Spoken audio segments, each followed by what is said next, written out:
Good morning.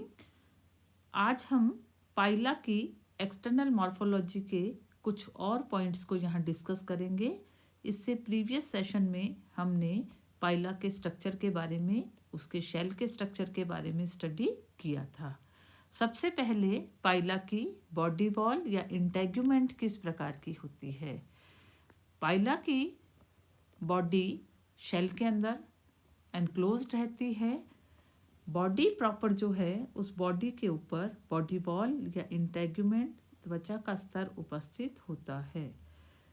यहाँ पर देह भित्ति या बॉडी वॉल का निर्माण मुख्य रूप से दो स्तरों के द्वारा होता है, जिन्हें एपिडर्मिस अधिचर्म तथा डर्मिस चर्म के नाम से जाना जाता है। यहाँ पाई जाने वाली एपिडर्मिस या अधिचर्म जो है वो सिंगल लेयर्ड एपिथेलियम होती है, कोशिकाओं के इकहरे स्तर से बनती है। ये कोशिकाएं जो होती हैं, इनमें यूनिसेलुलर म्यूकस सिक्रेटिंग ग्लैंड्स उपस्थित होती हैं। पर्टिकुलरली फुट रीजन वाली जो स्किन होती है, वहाँ पर श्लेष्मा का स्राव करने वाली एक कोशिकीय ग्रंथियाँ अधिचर्म में उपस्थित होती हैं, और मेंटल जहाँ उपस्थित होती है, उस मेंटल के साथ शेल सिक्रेटिंग ग्लैंड्स जो होती हैं वो भी अधिचर्म या त्वचा के एपिडर्मस स्तर पर ही पाई जाती हैं। कोशिकाओं की सिंगल लेयर्ड बॉडी वॉल को बनाने वाली एपिडर्मिस के पश्चात नीचे की तरफ जो लेयर प्रेजेंट होती है उसे डर्मिस या चर्म के नाम से जाना जाता है। यह मुख्य रूप से संयोजी ऊतक की बनी होती है, कनेक्टिव टिश्यू की बनी होती है, और इस कनेक्टिव टिश्यू के साथ इसमें पेशीय ऊतक मस्कुलर टिश्यू भी उपस्थित होते हैं, और इस तरीके से एक कॉम्पैक्ट स्ट्रक्चर यहाँ पर बॉडी वॉल का बनता है। ये टिश्यूज जो होते हैं वो बीच बीच में विसरल ऑर्गन्स के बीच का जो क्षेत्र होता है उसमें भी पेशीय ऊतक की उपस्थिति देखने को मिलती है। तो इस प्रकार से बॉडी वॉल या त्वचा सामान्य स्तरों वाली अधिचर्म और चर्म एपिडर्मिस और डर्मिस से बनती है। अब हम एक और टिपिकल स्ट्रक्चर जो पाइला की बॉडी में प्रेजेंट होता है उसके बारे में यहाँ डिस्कस करेंगे। हमने पाइला की बॉडी के डिवीज़न में पढ़ा था। पाइला का शरीर मुख्य रूप से हेड, फुट, विसरल मास तथा मेंटल में डिवाइडेड होता है। हेड और फुट द्विपार्श्व सममित बाइलेटरली सिमेट्रिकल स्ट्रक्चर्स हैं जो कि हेड फुट कॉम्प्लेक्स बनाते हैं। विसरल ऑर्गन्स या विसरल मास आंतरांग पुंज जो है वो टॉर्शन या घूर्णन की प्रक्रिया के कारण कुंडलित अवस्था में होता है। रोटेशन होता है, बहुत से ऑर्गन्स की पोजीशन जो होती है वो यहाँ पर चेंज हो जाती है।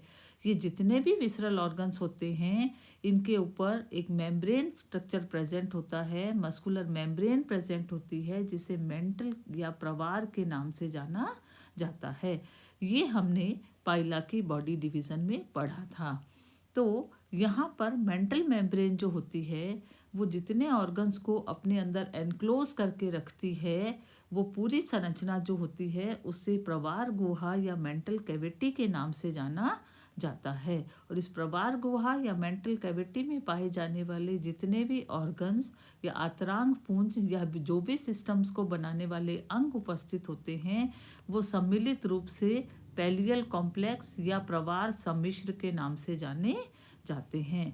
तो कहने का मतलब ये है कि मेंटल मेम्ब्रेन या के द्वारा या मेंटल के द्वारा जितने भी ऑर्गन्स को अपने अंदर एनक्लोज करके रखा जाता है वो सारे ऑर्गन्स जो होते हैं वो मेंटल कैविटी तथा पैलियल कॉम्प्लेक्स के नाम से जाने, मेंटल कैविटी में पाए जाने वाले पैलियल कॉम्प्लेक्स के नाम से जाने जाते हैं। डेफिनेशन नीचे हम पढ़ रहे हैं, यही बात यहाँ लिखी हुई है कि all the organs present inside the mantle और pallial cavity is called as organs of pallial complex.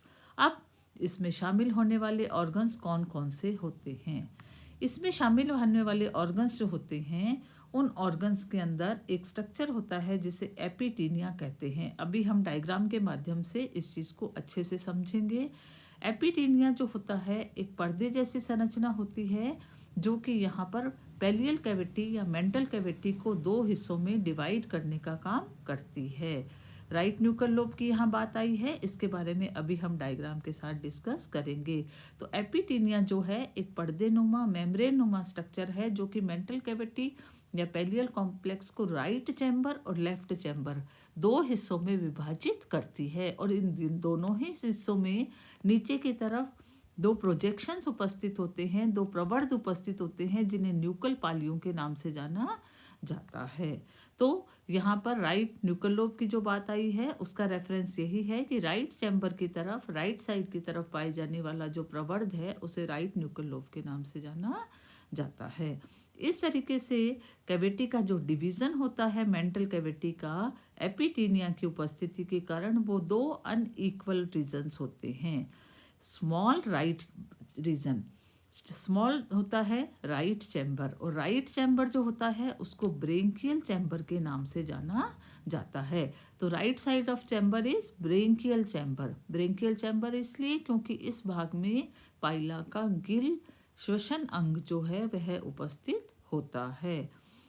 Left side वाला पोर्शन तुलनात्मक रूप से बड़ा होता है और इसे पल्मोनरी चैम्बर या फुफ्फुसीय कोश के नाम से जाना जाता है, क्योंकि आगे लिखा हुआ है इस बात को कि पल्मोनरी सैक और यहाँ पर जो होता है फुफ्फुसीय कक्ष कहलाता है। फुफ्फुस यानी लंग या फेफड़े। तो ये लंग के समान एक बड़ा बैग लाइक स्ट्रक्चर होता है जिसमें हवा भरी जाती है और जिसकी सहायता से एनिमल कब रेस्पिरेशन करता है, जब वह पानी के आसपास की जमीन वाले हिस्से के अंदर होता है। नीचे की तरफ यहाँ पर एक ओपनिंग प्रेजेंट होती है, पल्मोनरी अपर्चर उपस्थित होता है जिसकी सहायता से एयर का वेंटिलेशन इस पल्मोनरी सैक या फुफ्फुसीय कोश में होता है। एक और नीचे यहाँ पर टर्म दी गई है ऑस्फेरिडियम। ऑस्फेरिडियम जो है एक स्पेशल स्मॉल ओवल शेप का लीफ लाइक पत्ती नुमा संरचना होती है जो पल्मोनरी चैम्बर के आधार भाग में उपस्थित होती है और लेफ्ट न्यूकल लोब की ओर प्रेजेंट होती है। तो ये था पैलियल कॉम्प्लेक्स का एक परिचय। अब हम डायग्राम की सहायता से मेंटल कैविटी की संरचना को और अच्छे से समझते हैं।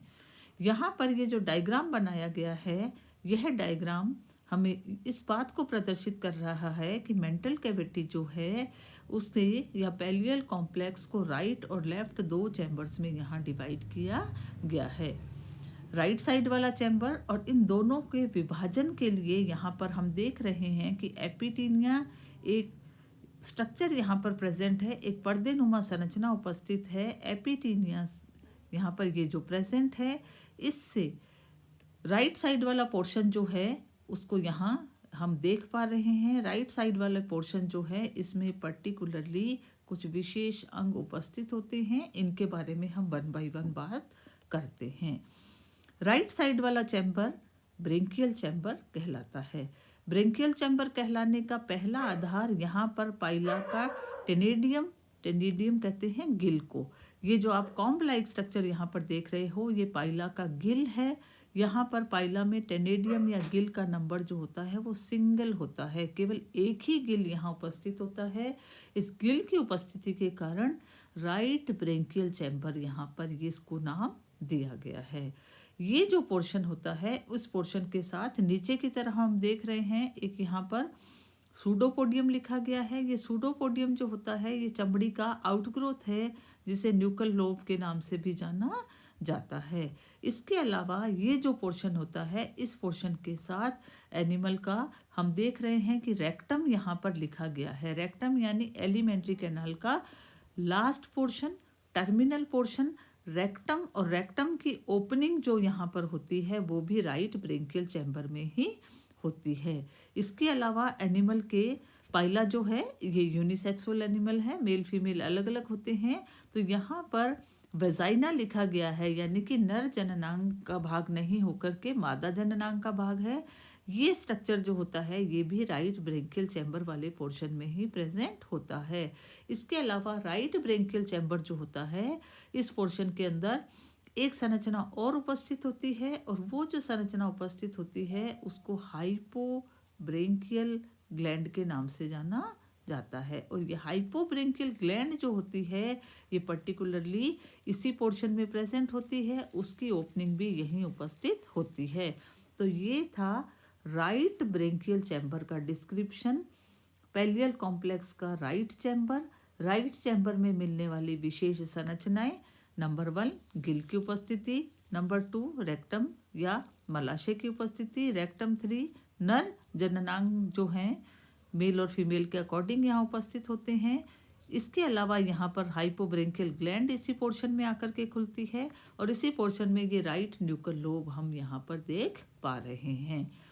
तो ये है पैलियल कॉम्प्लेक्स का राइट पोर्शन। अब करते हैं पैलियल कॉम्प्लेक्स के लेफ्ट पोर्शन की बात। जैसा कि हमने पहले पढ़ा, लेफ्ट साइड के जितने भी ऑर्गन्स यहाँ पर हैं वो सारे के सारे ऑर्गन जिस पोर्शन में प्रेजेंट होते हैं इसको पल्मोनरी सैक, वायुकोश, फुफ्फुसीय कोश के नाम से जाना जाता है। साइज का कंपैरिजन हम कर रहे हैं। Right side is comparatively smaller than left side. इस पोर्शन में एक लार्ज बैग लाइक स्ट्रक्चर की प्रेजेंस। ये लार्ज बैग लाइक स्ट्रक्चर जो है ये पल्मोनरी सैक की ओपनिंग हम यहाँ पर देख पा रहे हैं। ये यहाँ पर साइड में जो फ्लैप हटा हुआ है ये मेंटल मेम्ब्रेन है, जिसको हटा करके हम इन दोनों चैम्बर्स को यहाँ देख रहे हैं। तो ये राइट साइड वाला चैम्बर यहाँ पर जो है वो ब्रेंकियल चैम्बर है और ये लेफ्ट साइड वाला चैम्बर जो है एपिटीनिया से लेफ्ट साइड में ये लेफ्ट चैम्बर कहलाता है। लेफ्ट चैम्बर वाला पोर्शन जो है इस पोर्शन में भी लेफ्ट न्यूकल पाली, लेफ्ट न्यूकल लोब या लेफ्ट सूडोपोडियम स्किन की आउटग्रोथ उपस्थित होती है। ये जो दोनों स्ट्रक्चर्स हैं ये वाटर के इनलेट और आउटलेट के लिए काम करते हैं। एक छोटा सा लीफ लाइक स्ट्रक्चर आप यहाँ पर आइडेंटिफाई कर पा रहे हैं। ये छोटी सी पत्ती नुमा संरचना ये जो है इसे ऑस्फेरिडियम के नाम से जाना जाता है। ऑस्फेरिडियम एनिमल का सेंस ऑर्गन है, संवेदी अंग है और हमेशा वाटर की एंट्री जो होती है वो इस लेफ्ट साइड से ही होती है। जल की धारा का प्रवेश हमेशा लेफ्ट साइड से होता है और लेफ्ट साइड से एंटर होने वाला वाटर यहाँ पर जो होता है उसकी केमिकल टेस्टिंग जो होती है यहाँ पर वो हमेशा ऑस्फेरिडियम की सहायता से होती है और उसके बाद ही ये जो एपिटीनिया या पर्देनुमा संरचना है इसके नीचे से होकर के वाटर करंट जो होता है, पानी जो होता है उसको गिल तक पहुंचाया जाता है। तो इस तरीके से ये ऑस्फेरिडियम जो स्ट्रक्चर है ये particularly chemical testing of water का कार्य यहाँ पर संपादित करता है। तो ये था मेंटल मेम्ब्रेन का राइट साइड में कट है। उसके बाद पेलियल कॉम्प्लेक्स या मेंटल कैविटी का विस्तृत विवरण इस डायग्राम के अंदर है। हमें याद रखना है right chamber and left chamber. Right chamber के साथ जलीय श्वसन के लिए गिल की उपस्थिति, लेफ्ट चैम्बर के साथ स्थलीय श्वसन एयर रेस्पिरेशन उसके लिए पल्मोनरी सैक की उपस्थिति। उसके अलावा लेफ्ट साइड का फंक्शन है केमिकल टेस्टिंग ऑफ वाटर और राइट साइड के अंदर बहुत सारे जो सिस्टम्स हैं, for example reproductive system, excretory system आदि आदि की एंडिंग या स्ट्रक्चर्स जो होते हैं वो राइट चैम्बर में प्रेजेंट होते हैं। तो ये था बच्चों पाइला की एक्सटर्नल मॉर्फोलॉजी, बॉडी का डिवीज़न, शेल का स्ट्रक्चर, बॉडी वॉल का स्ट्रक्चर और मेंटल कैविटी का विस्तृत विवरण। अब हम आगे बढ़ेंगे। नेक्स्ट सेशन में हम पढ़ेंगे फिजियोलॉजिकल सिस्टम्स के बारे में। शुरुआत करेंगे लोकोमोशन के साथ। धन्यवाद।